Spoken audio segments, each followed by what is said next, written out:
d'investissement. Donc avant de commencer vraiment, une présentation quand même rapide d'Ekeos, hein, pour tout le monde ne connaît pas forcément ce matin, donc Ekeos, activateur d'aide publique. Donc nous, notre mission, nos missions donc, sont d'aider les structures qui ont des projets de développement donc, à identifier toutes les sources de financement public. Ça, c'est un des premiers points. Vérifier toutes les aides en fonction du projet, de la finalité du projet que peut obtenir une entreprise. Souvent, on peut trouver plusieurs dispositifs intéressants et de travailler sur la stratégie justement de financement pour l'entreprise en fonction du timing. Hein. On travaille avec cette structure-là à ce moment-là. Voilà. Et donc, une fois qu'on a fait ces éléments, donc nous montons les dossiers de demande de financement. Hein, on s'occupe de A à Z du montage du dossier. On fait le lien avec les services instructeurs. On gère bien entendu la rédaction du dossier, le plan de financement, etc. Et on assure également, une fois que le dossier de financement est validé par les financeurs, on assure tout ce qui est contrôle de gestion et suivi des aides sur vos codes bancaires. Ça, c'est important. Il faut savoir quand vous avez le courrier du financeur, après, il y a encore des étapes pour que l'argent arrive bien sur vos comptes. Et donc, on assure également toute cette partie-là. Donc, on travaille donc, notamment avec toutes les entreprises qui ont des projets d'investissement. Donc l'industrie, l'agroalimentaire, des entreprises d'artisanat de production, bien entendu. On a des agriculteurs qui sont également clients, ils ont souvent des gros investissements pour qui on travaille. On travaille dans les secteurs du tourisme, hôtellerie, restauration, bien entendu, qui ont souvent des beaux projets. Également, on travaille pour les collectivités locales et territoriales qui ont des projets soit d'études, soit de projets de développement sur leur territoire. Donc ça peut être bien entendu une mairie, une communauté de communes, une métropole, c'est très très large. Et également, on intervient auprès des établissements socio-médico-sociaux, ce qu'on appelle les ESMS. Donc ce sont notamment les hôpitaux, les EHPAD. Sachant qu'on est effectivement nous-mêmes basés à Redon, mais on intervient principalement, une partie de notre clientèle est basée en Bretagne, Pays de la Loire, mais on intervient également sur toute la France, puisqu'on a des clients dans les Hauts-de-France, dans le nord de la France, dans l'Est et dans le Sud, bien entendu. Donc, les aides publiques, quels sont les projets qui sont soutenus? Il faut savoir qu'au niveau des aides publiques, effectivement, les dispositifs financent différents investissements, c'est très très large. D'où l'intérêt de vérifier l'éligibilité de vos projets. Donc, ce qui est souvent financé, ça va être l'investissement matériel, tout ce qui va être acquisition de machines-outils, d'équipements spécifiques, des chambres froides ou autres. Donc, souvent, c'est financé. Également, il y a de l'immatériel. Ça, on n'en parle pas souvent, mais on peut éventuellement. Donc, ça va concerner notamment les brevets, mais également tout ce qui va concerner les BFR. Ce que ne va pas financer forcément votre banque, votre banquier. Là, par contre, on peut obtenir donc des éléments complémentaires, justement, en complément des prêts bancaires. L'immobilier, donc, c'est pas forcément l'investissement le plus soutenu. Toutefois, selon les territoires, il y a des dispositifs d'aide à l'immobilier, donc il faut toujours vérifier dans ce cas-là s'il existe au niveau de votre projet d'implantation. L'innovation, je passe sur les différents éléments. L'innovation est très soutenue en termes d'aide publique, notamment avec les fonds européens, donc ils vont se combiner avec des fonds régionaux, des fonds nationaux, mais donc là on a vraiment des dispositifs vraiment spécifiques à l'innovation en fonction des projets, du degré de maturité des projets. Et le dernier point, le développement durable et la RSE, donc là qui est entre guillemets le sujet à la mode, on entend parler de sobriété énergétique, je pense que vous avez tous entendu parler de ces éléments ces derniers jours. Donc effectivement, on voit qu'il y a des aides spécifiques qui sont attribuées dans ce cadre-là. Donc les types de financements qui sont recherchés donc, traditionnellement dans le cadre d'aide publique, la subvention, c'est ce qui est souhaité généralement par nos clients. L'avantage, l'argent rentre et ne ressort pas. On peut retrouver des avances remboursables, des prêts à taux privilégiés qui étaient un peu moins intéressants ces dernières années pour les prêts, puisque les prêts bancaires étaient bas. Donc là, comme les taux bancaires remontent un peu, donc là, c'est des dispositifs plus intéressants.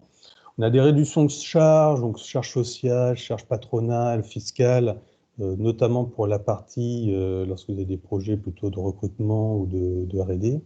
Et également, donc, on monte tous les dossiers crédit d'impôt, que ce soit le crédit d'impôt recherche, crédit d'impôt innovation. Et ça peut être des crédits divers comme le crédit d'impôt métier d'art, qu'on a également déjà réalisé. Les financeurs, vous voyez, hein, c'est riche et varié hein, au niveau des aides publiques. D'où l'idée de toujours identifier, hein, dans un premier temps, de vraiment identifier tous les dispositifs. On a bien entendu des aides qui vont être territoriales, on a des aides qui vont être soit de l'État ou de ses agences, on a des aides européennes. Donc voilà, il y a souvent un melting pot, il faut vraiment vérifier quelles sont les aides et est-ce qu'elles sont complémentaires entre elles. Hein, parfois, on va trouver plusieurs dispositifs, mais si on sollicite un dispositif, on ne peut pas solliciter les autres. D'où ce que je parlais tout à l'heure de stratégie hein, absolument à mener à ce niveau-là. Donc les aides, hein, voilà, on a mis un petit peu avec qui on travaille notamment, donc les régions bien entendu hein, qui sont compétentes en matière de développement économique, hein, donc vous voyez, Pays de la Loire, la région de Bretagne. On travaille également avec les métropoles, Rennes, Nantes, on n'a pas mis Vannes, mais on a d'autres avec qui on travaille, des communautés de communes, vous voyez, c'est très très large.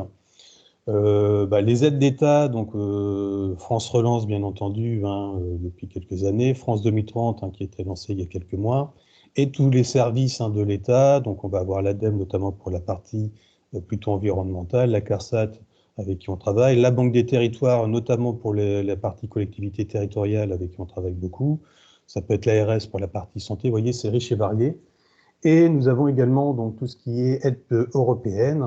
Donc là, on a mis également différents logos des dispositifs avec Horizon Europe, qui est l'ancien H2020, éventuellement pour les connaisseurs, COSME plus pour les TPE, les dispositifs FEDER, FSE, Leader, FEAMPA. Vous voyez, c'est riche et varié en termes d'aide publique.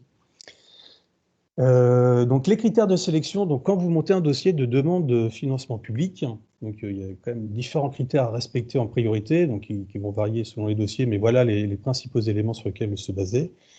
La maturité du projet, bien entendu, qui est très importante. Où en est le projet? Est-ce qu'il y a une étude de faisabilité, entre guillemets, pour vérifier la viabilité d'un tel projet? Donc ça, c'est les points qui sont quand même à vérifier, à mettre, bien entendu, dans un dossier. La taille de l'entreprise a son importance, notamment pour les dispositifs, qu'on soit une TPE, une PME, une ETI, un grand groupe. Les dispositifs vont varier en fonction des tailles de l'entreprise.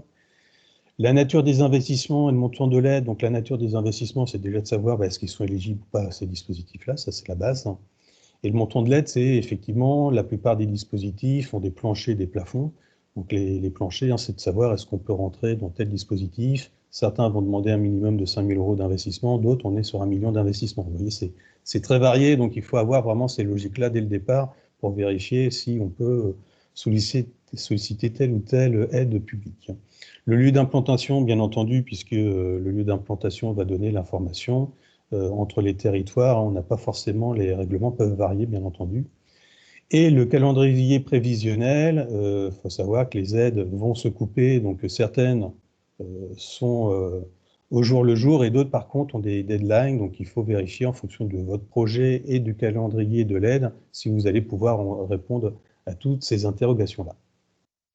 Donc voilà un petit peu hein, toutes les informations pour les aides publiques, hein, voilà la base, hein, comment et pourquoi solliciter. Là, c'est vous donner deux exemples hein, sur la transition écologique et industrielle. Pourquoi solliciter les aides et quelles sont les aides actuellement? Dans un premier temps, donc, il faut savoir qu'est-ce qu'un projet de transition écologique. Donc là, on est plus sur le dispositif de l'ADEME.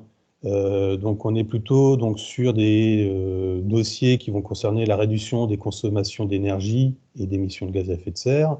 Tous les dossiers concernant donc, les énergies renouvelables et l'économie circulaire. Donc là, c'est des éléments très importants, c'est les deux gros secteurs hein, de demande. On a encore après les friches également et la qualité de l'air. Mais la plupart des dossiers concernent les deux premiers champs d'intervention. Donc les dispositifs en cours actuellement dans ce cadre-là, on a mis vraiment les principaux, hein, sinon ça pourrait être très très long. Donc le fonds chaleur hein, renouvelable, hein, donc là c'est un budget de 370 millions d'euros actuellement sur ce dispositif. C'est ce qui va concerner donc bien entendu les énergies renouvelables, la récupération de la chaleur, ce qu'on entend parler actuellement hein, sur les aides photovoltaïques, la rénovation, etc. Donc on peut avoir des aides hein, qui peuvent monter, hein, vous voyez les taux d'intervention vont varier en fonction hein, de l'investissement, c'est quand même entre 30 à 60% de taux d'intervention sur ces dispositifs, avec en plus des bonus applicables éventuellement pour les PME qui peuvent être de 10 à 20% supplémentaires.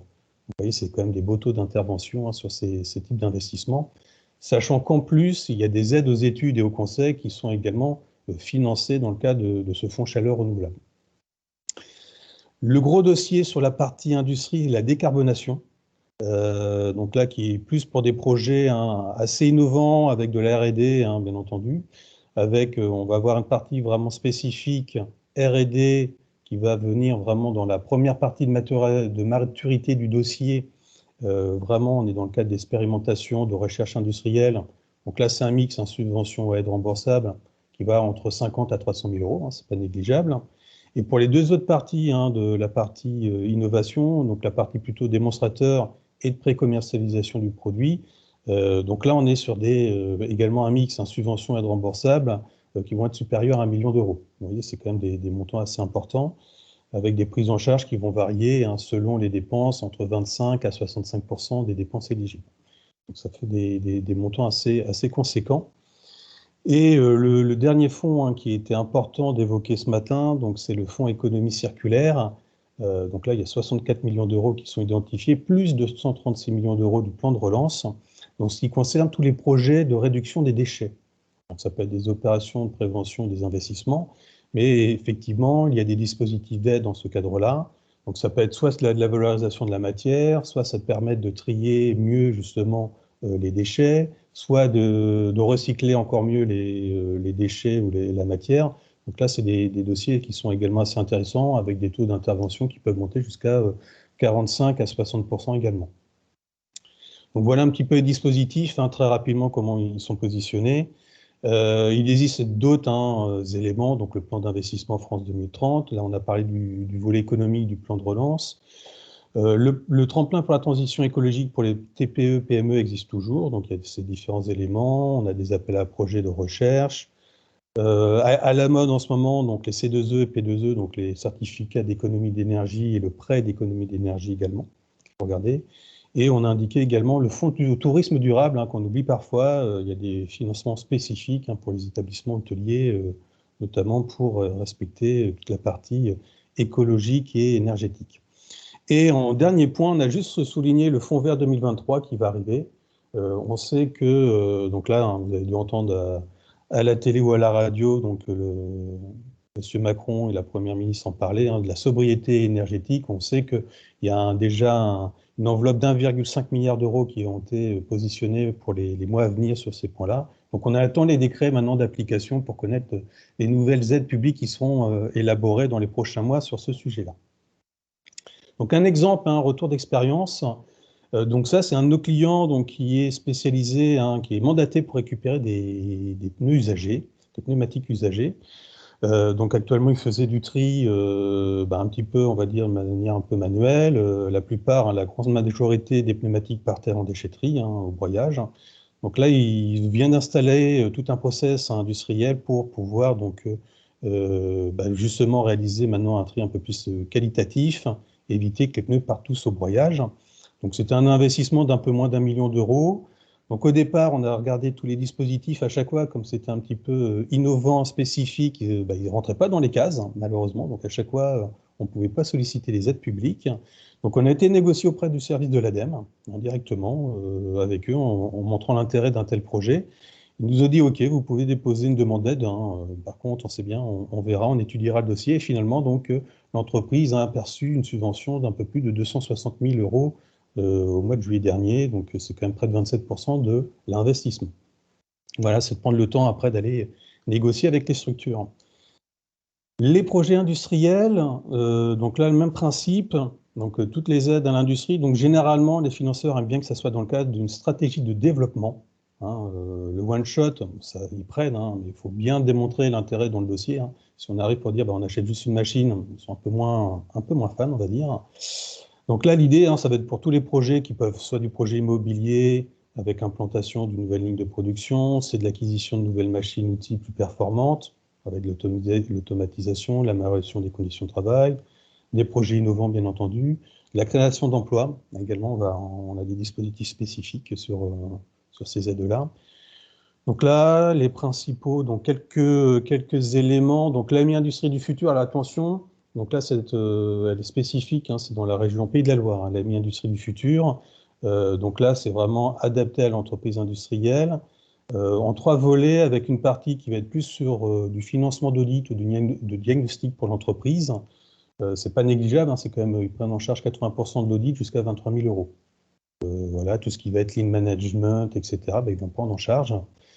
Et les volets 2 et 3 vont être plus pour la partie, alors, soit de démonstration, s'il y a une phase de démonstration et de test. Donc là, avec un mix subvention avance remboursable jusqu'à 40 000 euros. Et surtout le volet 3 qui va intervenir sur la partie investissement, hein, qui est également un mix, hein, subvention et prêt à taux bonifié, là, dans ces cas-là, qui peut monter jusqu'à 400 000 euros. Donc ça va être vraiment de l'investissement machine, notamment également le BFR. Hein, donc là, c'est là que ça peut être intéressant pour l'entreprise. Si la banque ne finance pas cette partie-là, d'aller solliciter un complément pour besoin en fonds de roulement.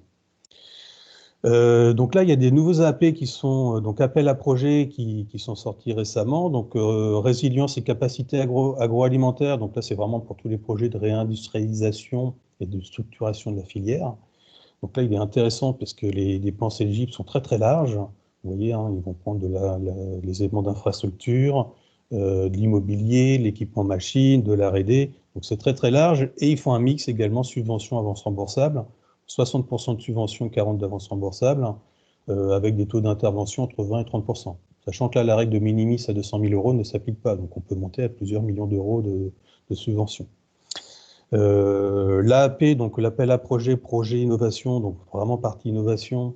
Donc là, en fonction du degré de maturité du projet, donc on va être sur des phases soit de faisabilité, soit de développement, soit de pré-industrialisation. Les taux d'intervention est de 50%, hein, donc c'est assez intéressant. Et donc, sur la première phase, plutôt faisabilité, là c'est de la subvention pure, hein, entre 100 et 200 000 euros. Et pour les phases de développement et de pré-industrialisation, on est donc là sur une partie de avance remboursable comprise entre 200 et 500 000 euros. Vous voyez, hein, c'est quand même des montants qui peuvent être assez conséquents. Et également, je voulais indiquer un dernier point, c'était l'investissement numérique. Il y a toujours des aides, hein, au numérique. Alors, selon les régions, cela varie. Donc là, on a pris l'exemple, hein, pour les Pays de la Loire, par exemple. Donc, c'est plus de l'acquisition de logiciels, donc une GRC, un ERP, un logiciel de cybersécurité, par exemple, refonte d'un site Internet. Donc là, c'est un taux d'intervention à 30%, hein, pour l'entreprise, avec un plafond à 15 000 euros. Donc là, c'est ces éléments assez pertinents pour les Pays de la Loire. Et il y a également tous les autres dispositifs, hein, qu'on lisse un petit peu ensuite. Donc le pass investissement, investissement TPE qu'on peut retrouver en région Pays de la Loire, Bretagne. L'aide à l'investissement à la création d'emplois, donc là c'est plus sur Rennes Métropole. On a des appuis financiers, primes à l'emploi, donc là c'est des aides vraiment spécifiques qu'on peut retrouver. La subvention amélioration des conditions de travail. Vous voyez, c'est très riche, très varié en termes d'aide au niveau de l'industrie. Donc un exemple rapide sur ces parties-là. Donc là, c'est également un client qui a acheté 2 machines. Donc la fabrication d'étiquettes adhésives et une nouvelle machine pour ce qu'on appelle les SAGEN, c'est les sacs sous vide, hein, pour être plus précis. Donc le montant d'investissement était à près de 800 000 euros, hein, pour l'acquisition des 2 machines. Donc là, on a identifié le dispositif qui correspondait parfaitement à ce projet-là. Le taux d'aide était à 20%, on a réussi, donc 100% des dépenses ont été retenues, hein, dans le cadre du dossier. On a réussi à compléter, à majorer un petit peu le taux, hein, en présentant le dossier, ce qui fait que l'entreprise a bénéficié d'une subvention de 170 000 euros, hein, sur un investissement de près de 800 000, donc ça lui fait un peu plus de 21% du montant d'investissement. Donc voilà. Ça permet notamment de faciliter, hein, le plan de financement, et tout de suite, hein, c'est beaucoup plus simple. Donc pourquoi se faire accompagner, hein, quand vous sollicitez des aides publiques? Bien entendu, la partie expertise, hein, de pouvoir connaître un petit peu tous ces éléments, c'est important. Nous, on connaît notamment, on travaille beaucoup avec les services instructeurs, donc on échange avec eux, on fait le lien directement avec eux, comme ça l'entreprise ou la collectivité, pendant ce temps-là, vous pouvez vous concentrer sur votre métier, gagner du temps, hein, et pas faire que de l'administratif. Ça augmente bien entendu le taux de succès, hein. Nous, on est habitué à monter les dossiers, à bien le présenter auprès des financeurs, donc c'est un point assez important avec eux. Ça sécurise donc dans ces cas-là le retour, hein, bien entendu pour vous, sur le plan de financement. On optimise les gains, ça c'est un point important, c'est qu'on ne va pas s'arrêter à un dispositif, on voit la stratégie avec vous, bien entendu, en disant quels sont les éléments à prendre en compte, la stratégie de financement à mettre en place. Et donc, on parle de transfert de connaissances, notamment pour la partie crédit d'impôt. Voilà, on va aller chercher pendant 1 ou 2 ans le crédit d'impôt, puis au bout d'un moment, si on a quelqu'un en interne, on essaye de leur passer l'expertise dans ce cadre-là. Donc voilà, voilà pour la présentation qui est très rapide, c'est très dense, j'imagine bien, de l'autre côté des écrans. Juste avant de passer aux questions-réponses, une petite information. Donc, on organise, prochain rendez-vous, donc Ekeos, on organise un after-work le 8 décembre 2022, donc en fin d'année à 18h30, c'est au Pinium, à Bru, à côté de Rennes. C'est le long de la 4 voies, l'accès est super rapide. Donc, l'idée, c'est d'inviter nos clients, tous nos partenaires, voilà, à venir échanger. Donc, ça peut être l'occasion pour vous également de réseauter, puisque on a des entreprises, on a également des experts comptables, des banquiers, des assureurs et autres. Donc, c'est l'occasion, on sera ravi de vous accueillir, de vous offrir un premier verre. Donc, avec grand plaisir. Donc, notez-le dans vos agendas, le 8 décembre 2022. Et puis, je vous propose de passer aux questions. Je vais regarder, hop là. Alors, donc la question, les fonds pour financer des data centers verts pour le numérique, et comment... Ah oui, ok. Donc la première question, donc pour le financer des data centers numériques, effectivement, c'est une bonne question, puisque les data centers, c'est quand même très énergivore, effectivement. Donc là, il peut exister des dispositifs d'aide à travailler. Il faut vraiment démontrer, là, entre guillemets, là, on voit vert, quelle est l'énergie qui sera utilisée à la place de l'électricité pour pouvoir signifier que le data center est bien vert. Et là, dans ces cas-là, effectivement, il y a une vraie réflexion à avoir sur la partie de financement. Là, c'est du spécifique, bien entendu, comme dispositif. Donc, il faut vraiment étudier ces financements. Mais voilà, c'est des éléments qui sont étudiés, qui ne sont pas négligés dès que vous avez des réflexions de ce type-là. Question, comment vous rémunérez-vous? Ok, donc sur la rémunération, donc nous on a un fonctionnement qui est relativement simple. Bon, je vous mets juste derrière un petit slide sur l'afterwork. Donc relativement simple, donc on intervient, on propose un forfait annuel, notre première prestation. C'est un forfait annuel donc d'1 an, bien entendu, pour l'entreprise ou pour notre client, pour permettre l'identification des aides. C'est que notre démarche, et on rencontre dans un premier temps l'entreprise, on réalise un bilan avec vous dans un premier temps pour vérifier effectivement est-ce que votre projet, comme on connaît bien les dispositifs en disant il y a effectivement des aides publiques à solliciter. Donc là, on fait un premier point avec vous.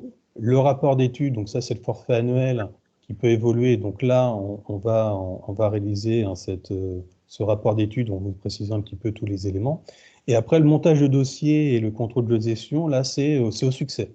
On va travailler au succès, on va pouvoir donc monter les dossiers. L'idée, c'est que effectivement, dès que le financeur revient et vous dit que vous avez droit à X milliers d'euros, on prendra une commission. Si le retour est négatif, on croise les doigts, ce qui pour l'instant n'est jamais arrivé, effectivement, on ne facture pas. Mais l'avantage du système, c'est que du moins, on sera très honnête avec vous dès le départ. On ne va pas vous dire, on va essayer si on ne le sent pas. Si nous, on voit qu'effectivement, le dossier a peu de chances d'aboutir, on vous le dira dès le départ. On est sur ces réflexions-là. Voilà. Est-ce qu'il y a d'autres questions éventuellement d'autres questions là?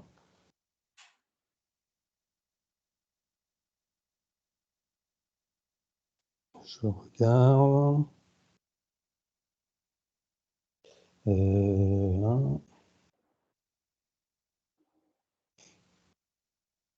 Est-ce que sinon, vous avez des questions comme ça, n'hésitez pas, c'est l'occasion. Je vois qu'on peut encore intervenir. Ce qui peut être intéressant, ce qu'on a peut-être sur les éléments. Donc après, voilà, c'est un point, faut pas hésiter. Alors, nous, ce qu'on indique toujours en fonction des projets, donc là, effectivement, on a parlé entreprise, mais également collectivité locale, ce qu'on fait. L'idée étant toujours d'avoir une vision très globale de vos projets. Comme l'expliquais tout à l'heure, la plupart du temps, les dispositifs sont sur des périodes de 2 à 3 ans. Donc, on va, nous, effectivement, poser les questions pour vérifier, est-ce qu'il n'y a pas des éléments complémentaires? Quand on rencontre un client, il va nous dire, voilà, moi j'ai tel projet, je vais acheter telle machine. Ça peut être... donc ça, c'est l'avantage de quand on les rencontre, on fait le tour de l'entreprise et c'est là qu'on voit qu'il y a d'autres éléments qui peuvent être éligibles à des dispositifs d'aide. Donc on fait vraiment un packaging complet sur ces dispositifs-là et éviter de passer à côté et de dire, bah mince, si on avait su. Donc voilà un petit peu. Vous pouvez, voilà, vous pouvez mettre vos micros. Si vous avez des questions, n'hésitez pas en direct à me poser des questions via le chat. Un montage de fondation. Oui, Sébastien. Oui. Oui, c'est Emmanuel. Une question pour... moi, j'ai un contact avec une personne qui a un projet, qui est fondateur d'une entreprise jeune et qui a un projet, c'est pour une cuvette ergonomique, qui est respectueuse de la physiologie humaine. Est-ce que ce genre de projet qui est finalement sur la santé, des projets, tu vois, ça peut être sur le bien-être ou autre, est-ce que ça peut rentrer dans certains cadres d'aide? Ouais. Alors effectivement, dans ces réflexions-là qui sont très spécifiques, donc là on est vraiment sur une partie innovation pure, hein, dans un premier temps. Là, il faut effectivement identifier, regarder quel est l'état de l'art à ce niveau-là et si on est vraiment sur une partie innovation pure. Et après, il faut également, donc comme tu le dis, on est bien sur du bien-être, donc il y a des dispositifs d'aide spécifiques. Hein, là, on voyait tout à l'heure, j'ai évoqué rapidement l'agence régionale de santé, la ANS ou l'ARS, les ARS. Donc il y a des dispositifs d'aide. Donc là, c'est dans ces points-là où nous, on va aller vérifier à chaque fois s'il y a des financements vraiment spécifiques. Et là, on est vraiment sur un point très, très spécifique. Donc, il faut toujours creuser et voir en fonction des degrés d'investissement.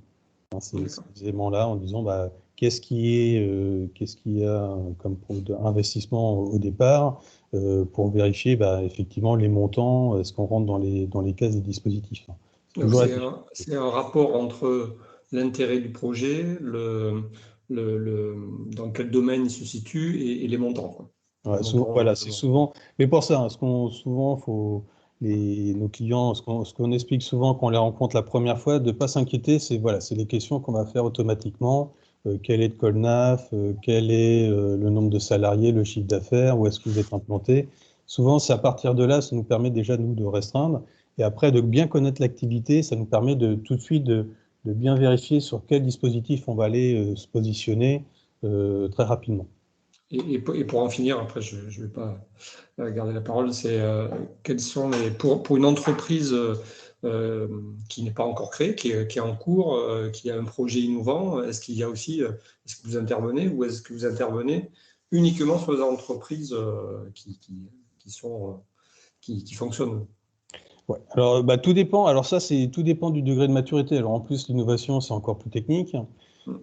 Sur la partie, selon le projet, où en est le projet, effectivement, l'idée souvent, c'est de pouvoir se rencontrer au moins dans un premier temps, pour voir justement où en est le projet, est-ce qu'il est déjà avancé ou pas, et quels sont justement les plans de financement qui sont prévus par l'entreprise. Et à partir de là, c'est là qu'on va regarder les timings. À un moment, c'est ce que j'ai vu indiquer en disant, c'est important de regarder le timing entre ce que souhaite l'entreprise dans son planning de développement et les dispositifs d'aide qui vont pouvoir se caler, parce que certains vont se couper, d'autres se montent, d'autres sont continuels. Et ça permet notamment de faciliter, de dire, voilà les éléments, de donner une première connaissance, des premières connaissances sur les aides publiques, de dire, voilà, selon le projet, si vous êtes prêt à partir, voilà effectivement les aides. Si par contre c'est dans 6 mois, voilà ce qui existe, mais attention, ça peut bouger, etc., bien entendu, quoi. Parce que ça, c'est toutes les difficultés qu'on peut avoir, c'est que ça bouge beaucoup. Ok, merci. Là, je regarde. Y a-t-il des dispositifs d'aide pour des séances bien-être, yoga, reiki, au sein de l'entreprise pour améliorer la santé des salariés? C'est une bonne question. Alors ça, c'est une bonne question. J'ai jamais. Il y a toute la partie bien-être, bien entendu. Donc là, c'est des éléments à regarder. Il y a, à mon avis, qui sont sûrement à vérifier sur ces points-là. Donc c'est toujours plutôt la partie. Alors là, c'est là qu'on peut avoir avec la partie formation, de regarder ce qui peut être éligible ou non. Mais effectivement, c'est des éléments qui peuvent intervenir. Alors ça, on est plus dans la santé, l'amélioration des conditions de travail, le bien-être. Donc, c'est des éléments à tenir compte, effectivement. C'est spécifique. Des aides pour les panneaux photovoltaïques sur les entrepôts des PME, donc c'est qui est la question depuis la rentrée, hein, effectivement. Donc il y a effectivement alors des dispositifs d'aide qui sont un peu spécifiques. Alors c'est toujours la difficulté hein, de pouvoir répondre comme ça sur des questions. Il y a différents éléments donc d'éligibilité pour pouvoir accéder à des aides hein, pour la partie photovoltaïque. Mais effectivement, selon la nature du bâtiment, alors c'est là qu'il peut être compliqué, est-ce qu'on est sur du bâtiment, un atelier, entrepôt, ou est-ce qu'on est sur une partie plutôt bâtiment tertiaire? Donc c'est là que ça peut être la nuance. Voilà, on a des aides sur du tertiaire, moins sur la partie atelier industriel, mais c'est là en ce moment, je pense, c'est pour ça qu'on suit ce qui se passe au niveau des fonds verts. Je pense qu'il y a les dispositifs vont évoluer dans les prochaines semaines sur cette partie-là. On voit bien la sobriété énergétique, tout le monde voilà, on voit ses factures augmenter. Et donc la solution, bien entendu, c'est d'isoler le bâtiment ou mettre des panneaux photovoltaïques pour limiter la consommation. Et donc c'est un sujet vraiment très important sur lequel on est vraiment en veille. Donc là, c'est vraiment des sujets, il ne faut pas hésiter, hein, si vous avez des projets autres, à nous bien informer, comme ça que nous, on puisse vous rencontrer pour pouvoir voir en fonction du projet, est-ce qu'il est déjà éligible à des dispositifs ou surtout, est-ce qu'il va rentrer dans les prochaines semaines dans d'autres dispositifs? Et là, nous, automatiquement, on vous tient informé hein, des dispositifs qui sont en place prochainement. Voilà. Est-ce qu'il y a d'autres questions? Est-ce que vous aideriez au montage du fonds de dotation? Alors là, qu'est-ce que vous entendez par fonds de dotation? Je ne sais pas qui a posé la question dans le cadre de la RSE. C'est moi. Bonjour. Bonjour, oui. Oui, en fait, on aurait un projet de monter un fonds de dotation avec comme thème la préservation des océans et qui permettrait Alors, c'est un dispositif numérique, c'est ce qu'on appelle des big data et de la data visualisation, et qui permettrait à des entreprises d'investir dans le RSE. Voilà. D'accord. C'est vraiment spécifique. Alors ça, là, je ne pourrais pas vous dire, c'est vraiment tellement spécifique qu'on n'a jamais eu l'occasion de travailler sur un dossier comme ça. Mais ça a évoqué, effectivement, savoir sur comment ça prend, quelle forme ça prend, bien entendu, quels sont les acteurs hein, qui interviennent, et la destination, la finalité. Et à partir de là, effectivement, nous, on peut vérifier s'il y a effectivement des dispositifs d'aide publique hein, qui peuvent venir compléter un fonds de dotation. Effectivement, ça, c'est des éléments qu'on peut regarder avec vous. Et là, comme ça, là, au débeauté, comme ça, c'est tellement... C'est très intéressant, mais à retenir, il faudrait, je pense, qu'on échange un petit peu plus longuement pour voir comment ça fonctionne. Donc, sachant que en complément, nous également, on propose parfois, hein, selon nos partenaires, avec nos partenaires avec qui on travaille, on peut également travailler sur de la recherche hein, de sponsoring, hein, d'entreprises qui peuvent venir sponsoriser des projets, hein, notamment pour des collectivités qui disent, voilà, on a tel projet, ça pourrait être financé, éventuellement sponsorisé par une entreprise, etc. Donc on fait également cette partie-là de partenariat et d'aller rechercher hein, des sponsors pour financer des projets également. Vous voyez, ça peut être bon. C'est un petit peu différent, mais ça rentre un peu dans cet état d'esprit des dotations également. Voilà. Est-ce qu'il y a d'autres éléments, d'autres questions? Vous pouvez ouvrir vos micros. Hein. Si vous avez des questions, allez-y directement en direct. Hein, profitez-en. Il n'y a pas de problème.